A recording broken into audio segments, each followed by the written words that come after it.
This happened late one night in the early spring. I was driving home late with my wife Janice on a Thursday night. She worked the night shift at a hospital, and since we only had one car, I always picked her up when she got off. We lived about a half hour outside of town in the country, so it was a bit of a drive each way. That night, it was close to midnight when we turned onto the long country road that led back to our house. The road was paved, but it still felt pretty isolated. There was nothing but fields and woods on either side. There weren't any street lights out that far, and we hadn't seen another car for at least 10 minutes.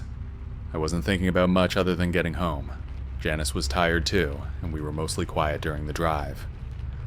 Since there were no other cars around, I had the high beams on, and they cut through the darkness. I could see a good distance ahead, but I was still taking it slow just in case. There were some deer out there, and some potholes too, so it could be dangerous. It was a routine we'd done dozens of times before though, and never had any serious accidents or even close calls. The sky was overcast earlier on, so there wasn't even moonlight to brighten things up. I glanced over at Janice, who had her head leaned back against the seat. I was thinking about how I couldn't wait to get home and go to bed. We were just about halfway home when something strange happened. Out of nowhere, my headlights landed on a figure running across the road. I instinctively slammed on the brakes, but I didn't really need to. It was far enough ahead that we weren't in any real danger of hitting them. It was probably half a football field away. The car came to a stop, and Janice sat up straight and looked at me. We both peered out through the windshield, but whoever it was had already disappeared into the darkness on the other side of the road. I didn't get a good look, but it was definitely a person. The weirdest part, though, was that they seemed to be pushing something that looked like a baby carriage.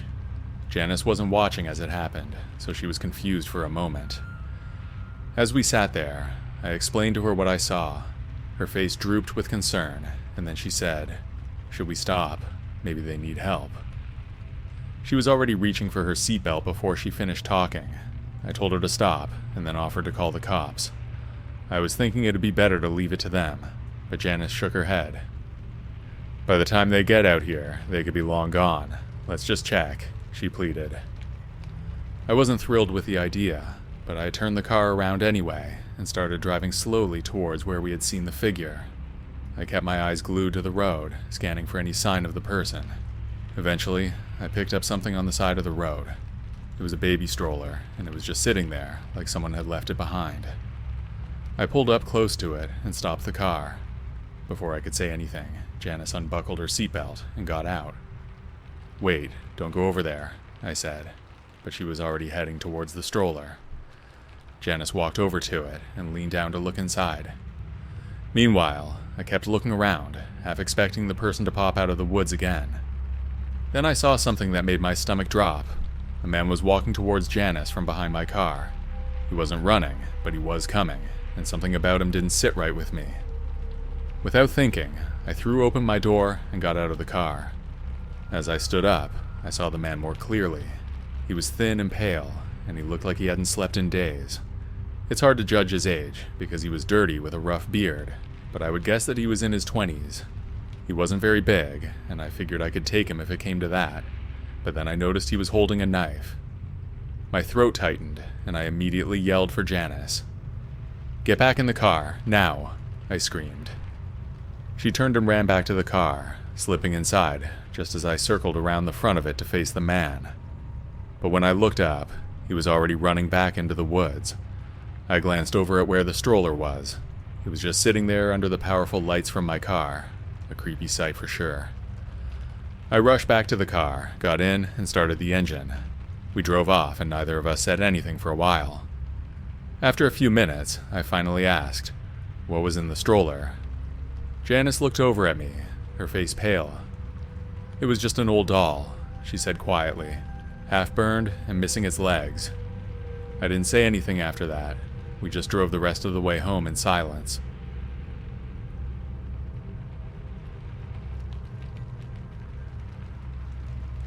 Back in the days of MapQuest and printed directions, I got word that my best friend since childhood tragically lost his life in a hit and run.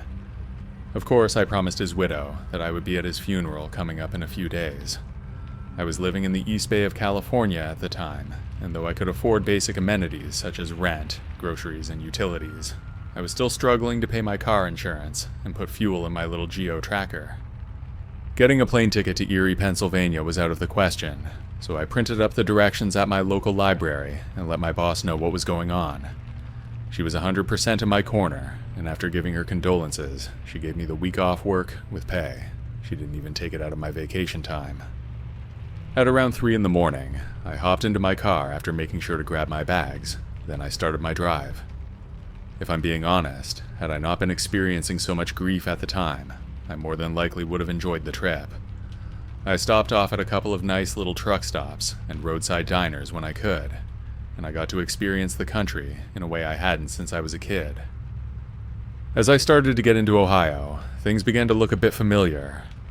I had been up and down part of the highway more than once in my lifetime, so I ignored my MapQuest directions and tried to go by memory. All was going well. I got off at the right highway exit and started to remember my way. That is until I got to a road closure with a detour. I ended up having to go back the other way, and I was rather unfamiliar with the location. Anxiety started to take hold of me, and when it was almost 1 in the morning, I really didn't need anxiety creeping up on me like that. I made the decision to stop off at the first hotel I came across in order to get a good night's sleep. I was planning to check up on my directions with hotel staff in the morning. The first couple of hotels I came across had no vacancy signs cutting through the inky night sky like a scene from a dystopian novel. I started to realize that I was getting into the sketchy part of town, and I started to second-guess myself. Realizing my only other alternative would be to catch a few Z's in a store parking lot, I decided to stick with the original plan. I finally saw a hotel that had vacancies. By the look of the place, though, it was probably Bedbug City, so I passed the establishment. About a mile or so down the road, I started seeing double, so against my better judgment, I pulled into a gas station in order to do a 180 and see if I could at least get a room and a few hours of shut-eye. The hotel reception desk was covered by a little old man of Slavic descent, if I had to go by the accent. I don't want to say he was rude, but by the way he snatched my money and handed me my hotel key, it made me think he was either tired or just wanted to be anywhere but there at the time. I got into my room, and the first thing that hit my nostrils was a musty smell. It was late October, and the room felt like it was at least 80 degrees. I went to turn on the air conditioning, only to realize that it didn't work. I took a look at the bed, and while the sheets looked as if they'd been changed recently, I still didn't trust anything. I decided to leave my bags in my car for safekeeping. That's because I didn't want to bring anything to my friend's house. That would be yet another problem that his widow would have to deal with. Next, I did the most MacGyver thing I have ever done. I kept a roll of black trash bags in my car for when I needed to clean it. We're talking 16-gallon sized. Though I probably looked like a fool at the time, I brought the roll in with me and laid them across the bed one by one until it was covered. By then it was pushing 2 in the morning, and I was ready to go to sleep. I laid on my pillow in a bag and attempted to ignore the swishing noises as I laid down. Just as I was falling asleep, I heard a loud bang. At first I was thinking it was a gunshot, so I went down on the ground, but then it was followed up by the rumbling of a muffler that was clearly having issues. I looked out my window to see a rust bucket of a Chevy pickup truck. It pulled into the parking lot and parked a couple spaces down from my vehicle. The stereotypical redneck couple got out and went to the office in order to get a room. A couple minutes later, I heard this booming male voice, and I was thinking to myself, if this guy doesn't wake up the whole motel with his voice, then they're either deaf or dead. As I peeled back a couple of the Roman blinds, I still remember what he was wearing and how he looked to this day. He was wearing a Pabst Blue Ribbon t-shirt, beat-up blue jeans, and a trucker hat.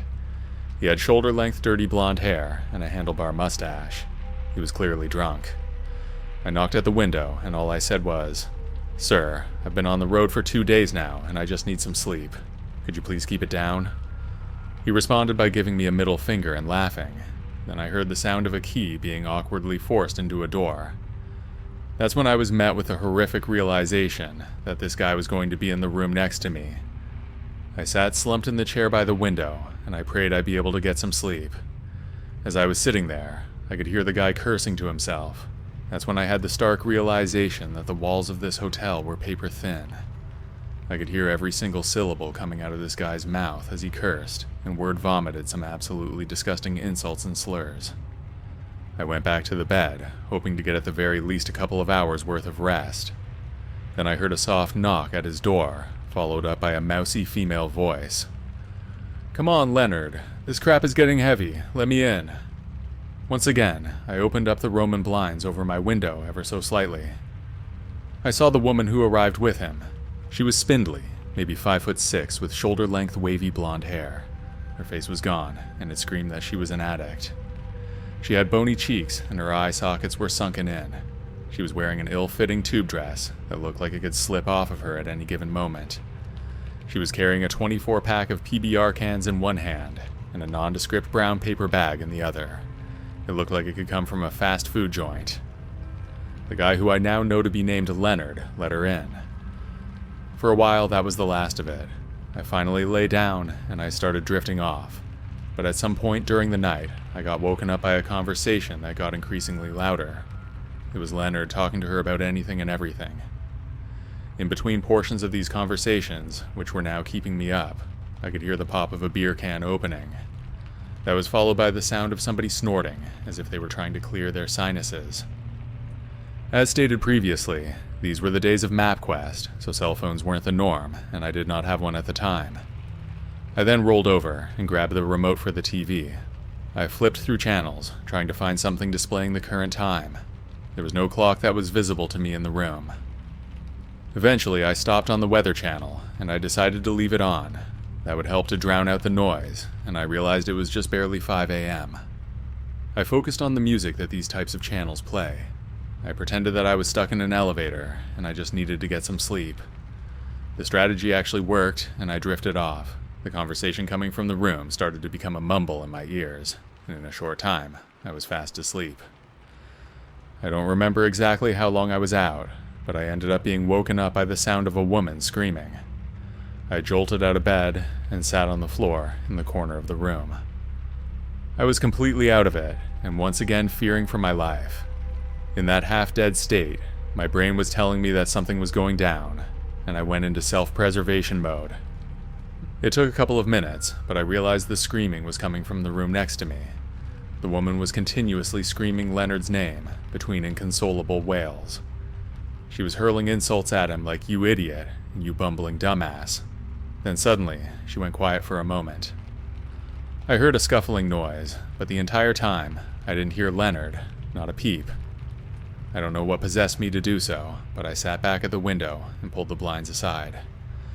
A couple seconds later, the woman darted out of the hotel room and slammed the door shut. I could see that she had the keys in her hand. She ran up to the office door and tossed the keys to the room on the ground. Then she ran to the truck. The engine had a little trouble turning over, but once she got it started, she sped off in a panic. She almost hit a couple of parked cars on her way out of the lot. I watched her drive up the north side of the road, and then she disappeared. I got the idea that I should probably call the office and tell them to call the police. I did just that, and a younger gentleman answered the phone. As I was telling him what happened, he didn't seem surprised. If anything, the big tell for me was when I finally finished explaining what I had seen and heard. He responded with, "Oh great, not again." I asked him if he wanted me to call the police, and he told me he would handle it. Then he added that I should probably stay put until they had a chance to talk to me, because there's a good chance they would want to. 3 squad cars pulled into the parking lot soon after, and I was eventually talking to an officer and explaining what happened. 2 officers were still in the office, talking to who I could only assume to be the daytime manager. Then the last 2 officers from the 3rd squad car entered the room to find out what the commotion was all about. As much as it pains me to say this, I wasn't surprised to hear the one officer say, "Oh shit, he's definitely dead." I could hear the other officer chime in with a one-word question, "Overdose." Then his partner came back with, "If I was a betting man, I'd put money on it." The other officers in the room overheard this entire conversation with me. They had the understanding that I may have been in the room with them because of how thin these walls were. The younger of the 2 officers in my room shook his head and said, "This damn hotel is cursed." I was taken aback by that statement, and I asked him what he meant. He told me that this place had a reputation, and they were out this way for similar things, a few times a month. If it isn't a fight, it's vandalism. If it isn't vandalism, it's prostitution. And if it isn't prostitution, it's an overdose. When I gave him a description of the woman that was in the room, he told me she fits the profile of a well-known junkie and prostitute in the area. I asked him if I would need to stick around anymore, because I had to be at a funeral in Erie. He told me as far as he was concerned, I painted a clear enough picture as to what happened, and I could go whenever I needed to. As he finished telling me this, the other 2 officers came to my room from the opposite one. As they were talking, I overheard one of the officers say that they had found some pills crushed up on the bedroom table. They also found one that hadn't been crushed. It was laying on the floor next to the bed. They were confident that he had been drinking and snorting OxyContin. So in my desperation to find a place to sleep in order to avoid getting into an accident, I overheard the last moments of somebody's life and had to give a police statement. This guy didn't seem like a good person, but for all I know, he was in the throes of addiction. At the end of the day, he was still somebody's son and could have been somebody's father or somebody's brother. He was still a human being, and that stuck with me for a long time. I made it to Erie, got through my friend's funeral, and stayed in the guest bedroom for a couple of days. Everything hit me all at once on my last day, and I broke down, even though I promised to keep it together for the sake of his widow. I ended up telling her everything, and I just remember her giving me a hug and crying with me. Not only was I grieving my best friend since age 9, now I had to relive that goddamn night every time I shut my eyes. This went on for a couple of years, and eventually it started affecting my job as a forklift driver. I made a huge mistake by not talking to anybody about it for a while. Eventually my boss was concerned that I might have been doing substances myself. She pulled me into her office one day for a performance review, and in typical fashion, she put her hand on mine in a motherly manner. She asked me what was going on with me. She told me that she realized I wasn't the same since the funeral, and she was really concerned for my well-being. Finally, I let it all out, and between her intervention and my best friend's widow's bi-weekly calls, I made the decision to get myself into counseling. It was an uphill battle for a while there. I was raised in one of those environments where getting counseling was a sign of weakness for a guy. However, if I hadn't done it, there's a good chance I may have gone down the same road as Leonard. I was ready to do anything to quiet the events of that night, and I wasn't necessarily thinking rationally. I can honestly say that I'm doing better than I was back then. I even use this story as a warning to some when they're displaying signs of going down that path. As much as it messed me up in the beginning, I can honestly say that Leonard taught me an important lesson about life. I, for one, don't ever want to spend my last hours in a dingy hotel, numbing the world around me with substances until I no longer feel anything again. So in a way that some people would probably call morbid, I have to thank Leonard. It's a shame you went out that way, but if I hadn't been somewhat of a witness to the whole event, I would still be wearing my proverbial rose-tinted glasses. Addiction is no joke. It destroys lives, and though most addicts are relatively numb or unaware of it, it can and does affect those around you. Be it directly or indirectly, those effects can be lasting.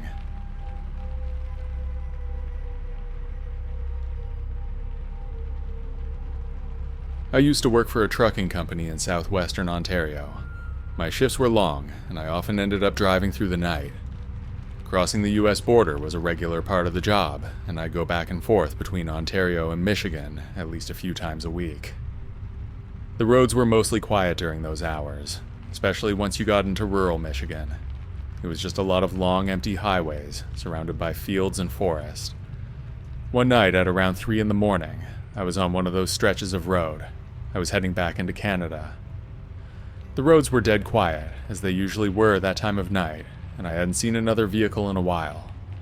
I wasn't thinking about much, just focused on getting back on time. Then up ahead, something caught my eye in the middle of the road. At first I thought it was just roadkill, maybe a deer or some other animal. It was big though.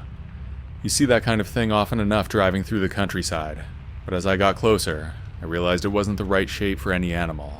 It looked more like a person lying there, sprawled out in the middle of the road. It was a strange sight, and my mind raced through all sorts of possibilities as I started to slow down. There wasn't any movement, which made the whole thing even more unusual. I couldn't imagine why anyone would be lying down out there like that. I brought the truck to a stop, pulling over on the shoulder a few meters away from whatever it was. For a second, I wasn't sure what to do. I didn't want to get out right away, so I pressed on the horn. If it was a person, then the noise would surely wake them up or get their attention. I blasted the horn a few more times, but there was no reaction. Whoever or whatever it was, they didn't move at all. At that point, I started to think it wasn't a person after all. I turned on my high beams and took a closer look from the cab. That's when I realized it was a mannequin. It was dressed in regular-looking clothes, and from a distance, it definitely looked like a real person. Up close, though, I could clearly see the stiff plastic arms and legs.